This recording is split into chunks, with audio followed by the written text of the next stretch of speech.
Good afternoon, everyone, and thank you so much for joining our webinar today, Effective Management of Britannica's Usage Statistics.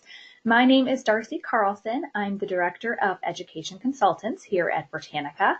That's my picture there with my 8-month-old daughter, Fiona. So I'm really excited to be here with you today to share with you how you can best utilize our usage statistics and answer any questions that you have along the way.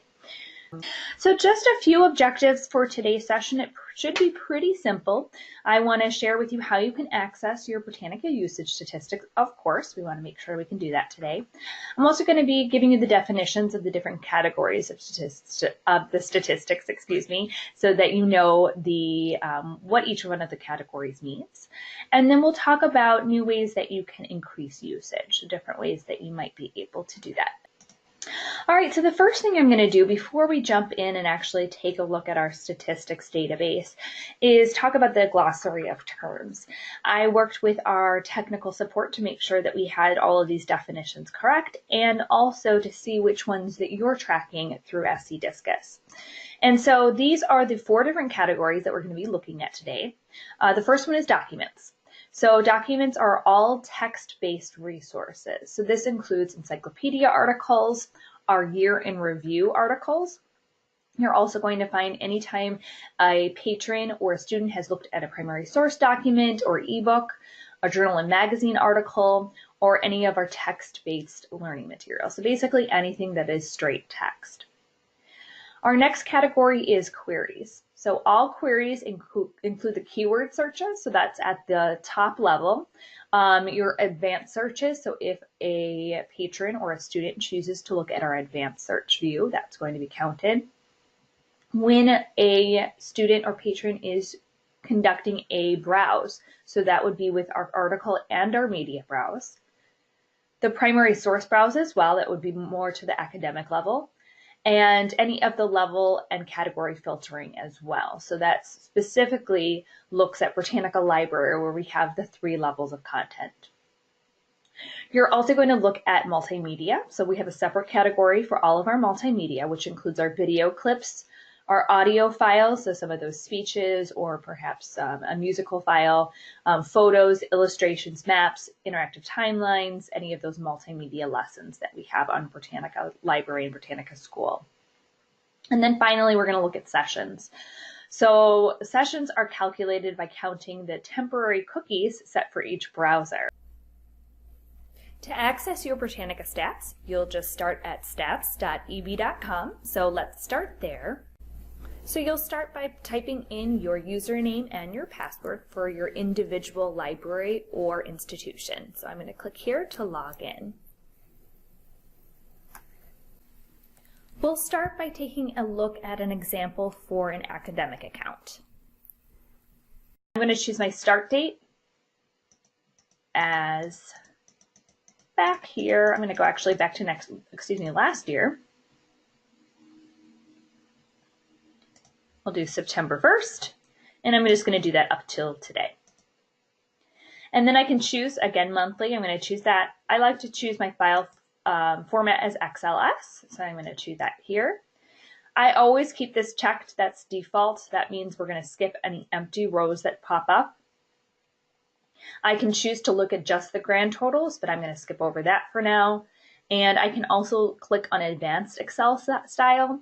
And I don't use this typically, but if you are looking to organize your stats in a pivot table, this is where you'll want to do that. So if you do click this, if I hover over what's this, it tells me that the advanced view allows you to download your statistics in a format that is easy for creating Excel pivot tables. It will display the date field and the institution fields in 2 different columns, and this allows you to more easily sort your report for creating pivot tables. So if you do create pivot tables and you're interested in that, I would click on that there.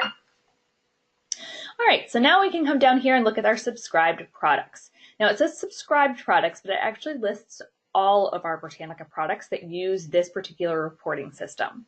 So what you'll want to do is choose your Britannica Online Academic Edition. If it says active next to the title, that means that you do have access to that resource and you are able to pull statistics. For example, right down here we have Britannica resource packs, or let's see, Launchpad Social Studies. These are both labeled inactive. That's because Discus does not subscribe to those particular resources, or your institution does not subscribe to those, so you won't have those there.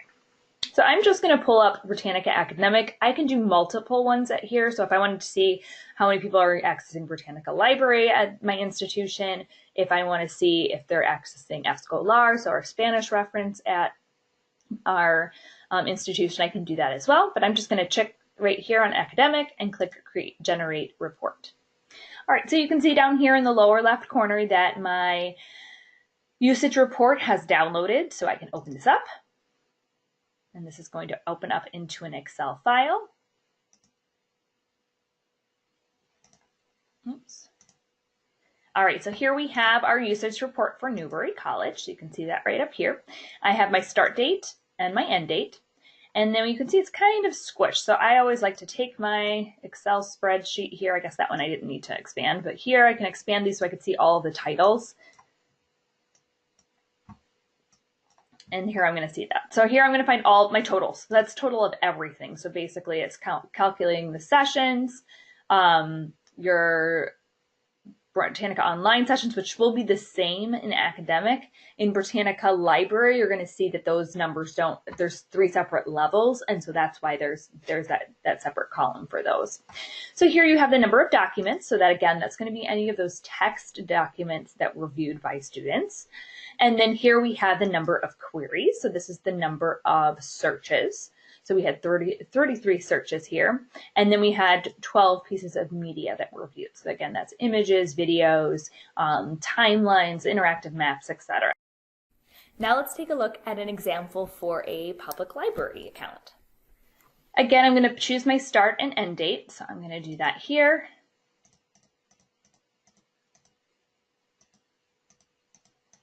Go back to last year. So again, I'm going to choose here in September, and I'm going to choose the end date as October 9th. And then from there, I'm going to report choose the report type. So this time again, I'm going to choose monthly, choose Excel. And down here, this time I'm going to choose Britannica Library. So I'm going to click right here. Sometimes people will accidentally click Britannica Online Library Edition. And I say people, meaning me. I was doing that earlier when I was practicing, looking at stats and thinking, oh my goodness, nothing's showing up. But if you do click on that accidentally, it'll just show you that there's 0 stats. So please make sure you click right up here on Britannica Library. Again, if you want to choose multiple resources, you can do that as well. But for today's purposes, we're going to keep it simple. I'm going to click here to generate the report. All right, right down here in the lower left corner, I'm going to double click on usage report. That is going to open up, and this is going to give me my total. So you can see this is a little bit more robust, and the reason for that is because there are 3 separate levels in Britannica Library. Again, we have our start and our end date right up here at the top. And then over here, we're going to find our totals, which is going to give you your total number of queries, media, and documents. You're going to find your total sessions. And then here you're going to find times when you have the Britannica Library homepage sessions. You're also going to have your Britannica Library homepage documents, so documents that were accessed from the homepage. Homepage queries, you can see here there are 0, and 0 from the homepage media. Now you're also going to find that information from your Britannica Children's sessions, documents, and queries. So remember, with Britannica Library, there are 3 levels. So here is our media, our sessions, and our documents. And you really have to kind of manipulate the Excel file here so you can see exactly what you're looking at. And then finally, we do have the Adult Reference Center here, where you're going to see all of that information. So I wanted to take some time to talk about some strategies to increase usage at your libraries and at your institutions. So particularly in the public library, you'll want to add each one of the labeled homepage logos to your desktop or your web pages. So there's a couple of places that you can go for that. You can go to find all of your logos at britannicalearn.com. That's going to provide you with all of the logos that you need. And then to find your individual links, scdiscus.org/Britannica has a list of all of the individual links that you'll be able to provide for your patrons. You'll also be able to share lots of information that's available on britannicalearn.com. So please visit britannicalearn.com, visit scdiscus.org/Britannica for a lot of great information.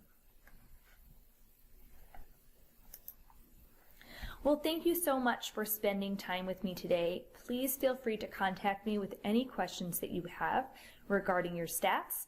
My name again is Darcy Carlson. You can reach me at darcy@eb.com, and my phone number is there on the screen as well. So thank you and have a wonderful rest of your day.